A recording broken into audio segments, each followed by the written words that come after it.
la Notturna di Lonato. Esattamente un anno fa ha segnato l'inizio della mia carriera competitiva nel mondo del KZ.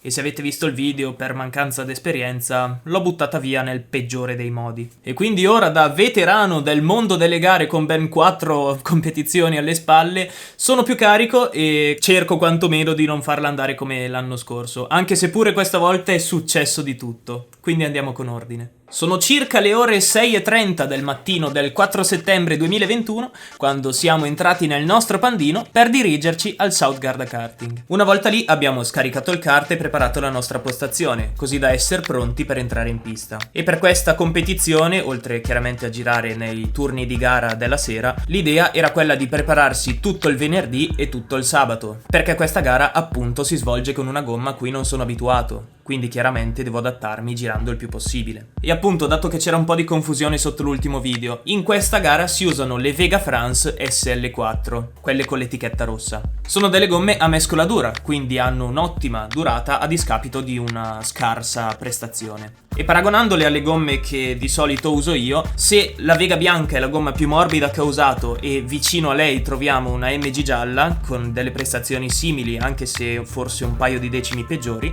diciamo che qui troviamo una LeConte SVB con una mescola intermedia con cui comunque mi sono trovato bene, e la Vega rossa sta qui. Sì, non è proprio il massimo delle emozioni questa gomma, infatti si gira anche un secondo più alto delle gomme morbide, però è così per tutti e quindi dobbiamo adattarci in qualche modo. Ma tornando a noi, vi riassumo un attimo le prove di venerdì. Ieri ho avuto modo di prenderci un po' la mano con questa gomma facendo un fottio di giri, e a un certo punto della giornata ho anche messo la gomma nuova per vedere che tempo potessi ottenere, e di fatto ho girato in 47,3, che non sembrava un tempo malvagio, insomma.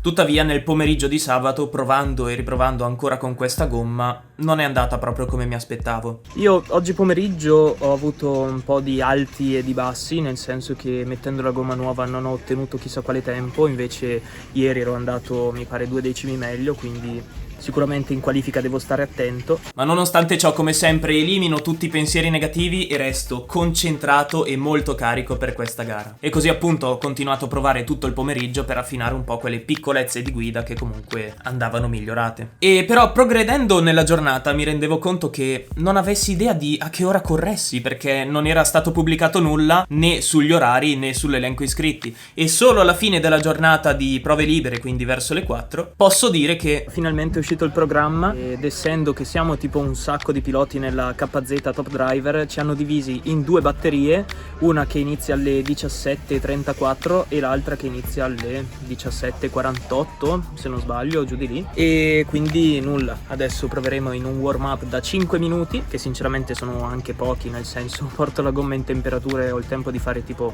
2-3 giri. Poi abbiamo le prove cronometrate da 8 minuti, una prefinale da 12 giri e la finale da 13 giri. Quindi alla fine anche una gara piuttosto breve, ma essendo che ho fatto 2 giorni di fila di kart ed è di sera, ci sta. Tutto bello e molto divertente, se non fosse che gli orari che ci hanno consegnato hanno avuto vita breve. Nel senso che appunto, come detto, io faccio parte della KZ Top Driver e siamo una 50ina di piloti, e perciò ci hanno divisi in 2 gruppi e io sono nel primo. Quindi, ripescando gli orari, le mie prove libere sarebbero dovute iniziare alle 17:34, le cronometrate alle 19, la prefinale alle 20:49 e la finale alle 22:57. Il problema è che non è stato proprio così, perché ci sono stati diversi ritardi imprevisti che hanno allungato la gara di non poco, ma ci arriviamo. Sì, però ora smettiamola con queste noiosità ed entriamo in pista. Pronti quindi per questo riscaldamento da 5 minuti, ci allacciamo il casco e andiamo.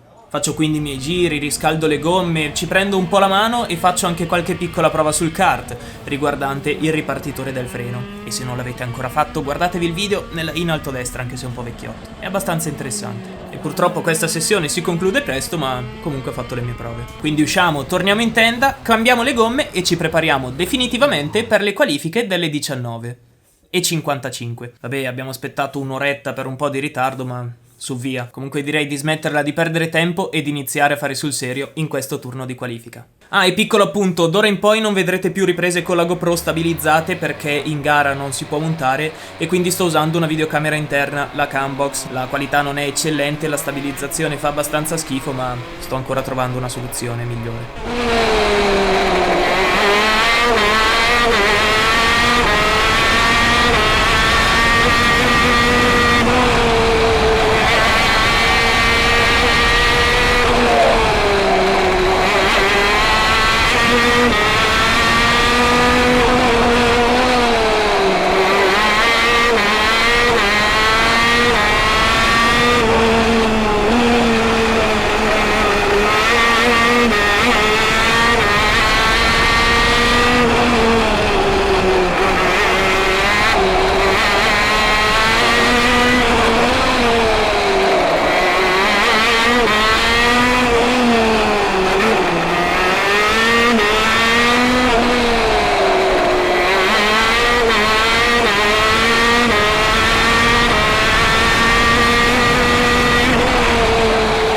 Controllando il Micron, il mio tempo migliore è di 47 e 115. È sicuramente il mio tempo migliore con questa gomma Lonato, anche se sinceramente credo potessi fare un pochino di più. Soprattutto in alcuni punti so di non averla sfruttata la gomma nuova al 100% e difatti anche la posizione parla, dato che nella mia batteria da 25 piloti sono arrivato ottavo e il tempo del primo è un 46 e 57.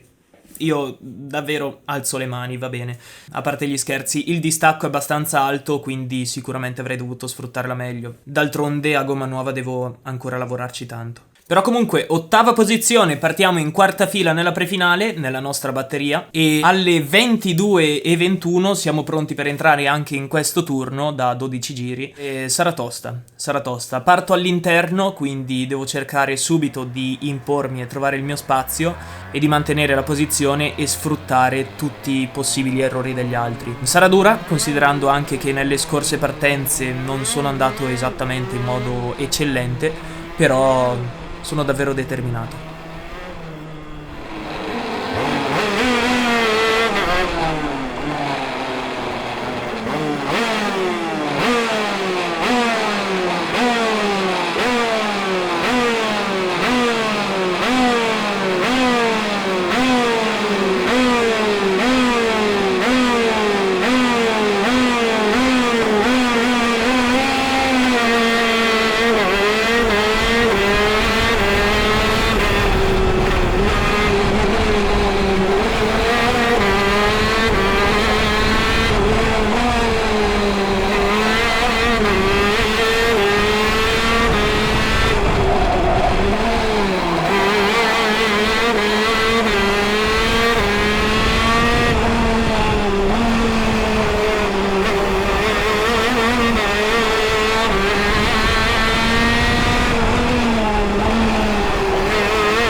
Perfetto, fin qui tutto bene e ho sfruttato l'errore di Frigo Mosca per arrivare in quinta posizione. Ora devo solo pensare a spingere e a distaccarmi il più possibile. O quantomeno questa era l'idea che avevo in quel momento. Tuttavia nei giri successivi faccio molta fatica, dato che non sentivo per niente il grip del posteriore. Infatti continuavo ad accelerare tardi e ad avere una velocità di percorrenza molto bassa e per questo il pilota dietro continuava pian piano ad avvicinarsi. E dato che si stava facendo davvero vicino ho iniziato a guidare in modo più difensivo, cercando comunque di mantenere alte le velocità.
riuscivo a entrare veloce alla quadra, il pilota dietro si è fatto vicinissimo e nulla, dato che era più veloce di me mi ha praticamente spinto fuori dalla traiettoria e si è infilato. Allo stesso modo sono arrivato lungo e in bloccaggio alla chicane e quindi anche Romeo mi ha infilato. E mentre Frigo Mosca con un passo più veloce si stava allontanando, io sono stato molto vicino a Romeo fino alla fine, cercando l'occasione per sorpassarlo.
E nulla, alla fine non l'ho passato e ho finito settimo. Io ve lo giuro, nell'ultimo giro non so che cosa stessi cercando di fare alla curva dei meccanici e così ho perso un sacco di metri e nonostante Romeo avesse sbagliato nella quadra non sono riuscito a sfruttare l'occasione perché ero troppo lontano. Probabilmente la possibilità di infilarsi in un sorpasso c'era, però in questi 2 giri purtroppo non ce l'ho fatta.